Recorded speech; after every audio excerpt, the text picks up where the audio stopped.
যেখানে অধিকাংশ কৃষক ধান বা শাকসবজি চাষে সীমাবদ্ধ, সেখানে ব্যতিক্রমী উদ্যোগ নিয়ে আলোচনায় এসেছেন বিয়ানীবাজার উপজেলার এক প্রগতিশীল কৃষক।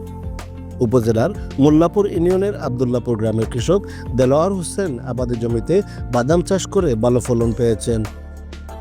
আমাদের এলাকাত কেউ বাদাম ক্ষেত করছে না। আর প্রথম উদ্যোক্তা আমি 2 কিয়ার 1 পোয়া জমিন ক্ষেত করছি।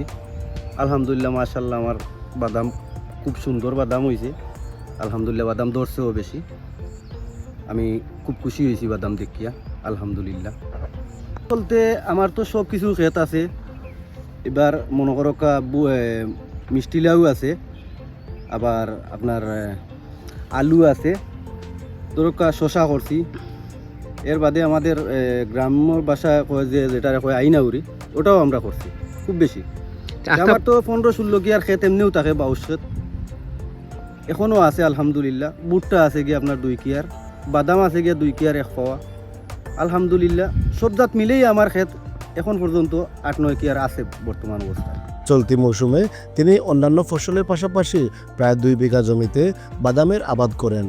সঠিক পরিচর্যা আর অনুকূল আবহাওয়ার ফলে এবার তিনি পেয়েছেন বাম্পার ফলন। দেলোয়ার বলেন, প্রথমে ভয় ছিল, কারণ এই এলাকায় এর আগে কেউ বাদাম চাষ করেনি, কিন্তু সাহস করে শুরু করি বাদাম চাষ। এর ফলন দেখে মনে হচ্ছে পরিশ্রম সার্থক হয়েছে। বাদাম প্রথমত হইল গিয়া আমরা এলাকাত কেউ বাদাম ক্ষেত করছে না। আর আমার একটা মাথার মধ্যে আইলো যে যদিও আমি একবার দেখিলেই বাদামটা ক্ষেত করিয়া, আমাদের এলাকার যেহেতু ক্ষেত হয়েছে না, আমাদের পূর্বপুরুষরা ক্ষেত করছেন, আমি তো ট্রাই করে দেখি। আলহামদুলিল্লাহ, আমি ট্রাই করার লাগিয়া আমি অত্যন্ত খুশি হয়েছি যে আমার বাদাম, আলহামদুলিল্লাহ, আমার বাদাম ভালো হয়েছে এবং আমি এই ফসলের উপরে খুশি আছি। আশা করি আর তো মতরকা 60-70 মন আমি বাদাম সংগ্রহ করতাম আমি 2 কিয়ার কোণে। ইনশাআল্লাহ আমি আমার নিজের, যদিও পর্যাপ্ত পরিমাণ বাদাম দেখা যায় বেশি হয়ে গেছে গিয়া, তাহলে আমি মার্কেটও বাদামগুলারে ছাড়মু। আর কিছু আমার নিজের ধরো কিছু তেলের দরকার, আমি ওগুলারে সংগ্রহ করবো আমার নিজের খাবারের লাগে। আমরা সাধারণত ওই লেদা পোকার লাগি একটা কীটনাশক আমি ঔষধ ব্যবহার করছি। ধরেন আমি তো যেহেতু নতুন, তখন আমি কিছু প্রাকৃতিক উপায় মনে করো ফসলগুলাতে কীটনাশক ব্যবহার করছি। আলহামদুলিল্লাহ, আমার কাছে আমরা এত জমিন 15-16 কিয়ার আমাদের আজকে ধরেন 25-30 বছর তো আমাদের পূর্বপুরুষরা ক্ষেত করে আইতেছে।